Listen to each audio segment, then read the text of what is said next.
bahwa dari sisi perbankan itu kondisi saat ini dengan adanya tren digitalisasi, kantor cabang maupun beberapa jumlah bank ya karena konsolidasi dan juga merger mengalami eh, penurunan. Kita lihat pertama dari jumlah bank.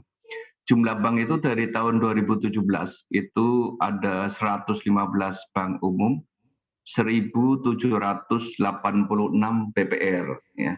Sementara di Desember 2021 ini jumlah bank ini yang bank umum 107 bank umum. Ini penurunan jumlah bank ini karena pertama adalah dari sisi konsolidasi.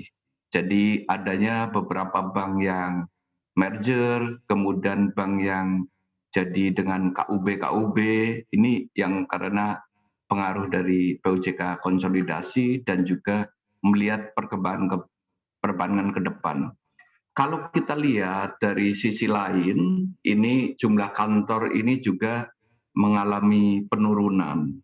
Tren penurunan jumlah kantor ini dari tahun 2017, jumlah kantor bank umum ini ada 32.276 kantor bank umum. Kalau kita lihat dari tahun 2020, dari 32.276 ini di tahun 2020 ini jumlah kantor cabang ya, ini turun menjadi 30.733 dan di bulan Agustus 2021 ini jumlah kantor menurun kembali yaitu jadi 29.683.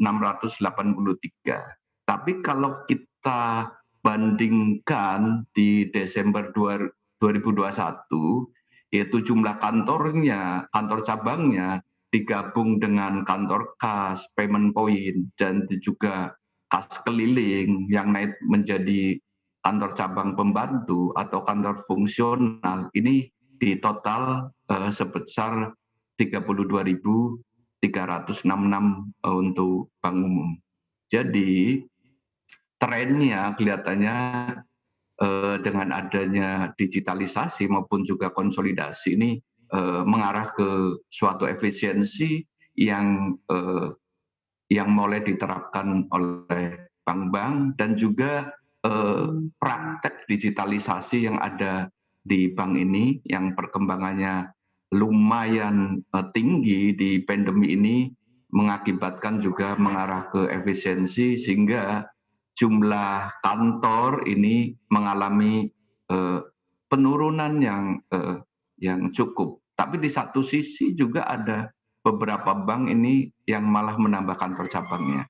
Karena kita lihat bahwa penurunan kantor ini lihat dari strategi dari masing-masing bank maupun ada penambahan. Jadi arahnya kemana sih strateginya ke depan dan segmennya ini mengarahnya kemana. Jadi ini juga lihat dari strategi bisnis dari masing-masing bank.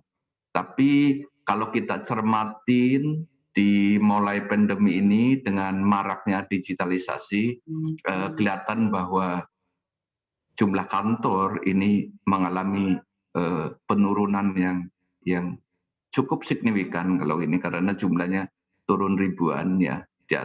Memang ada dua hal. Yang pertama karena merger yang kantornya berdekatan ini juga digabung. Kemudian kedua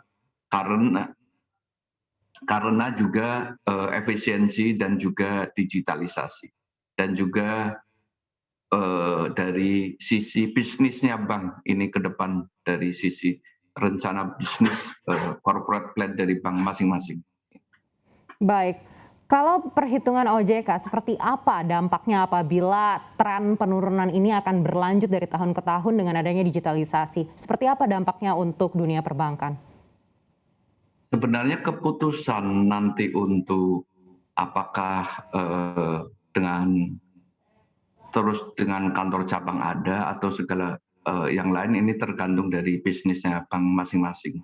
Karena kantor cabang juga sangat diperlukan ya untuk lebih mendekatkan ke nasabah, lebih mendekatkan ke bisnis di area situ. dan juga segmentasinya yang akan dituju seperti apa. Jadi kalau dari sisi OJK ini kita udah membuat suatu aturan yang mengantisipasi hal tersebut, yaitu dengan adanya aturan yang terbaru di OJK nomor 12 terkait dengan pendirian kantor cabang maupun kantor cabang yang di bawah itu, di bawah kantor cabang yang ada atau di kantor-kantor yang ada.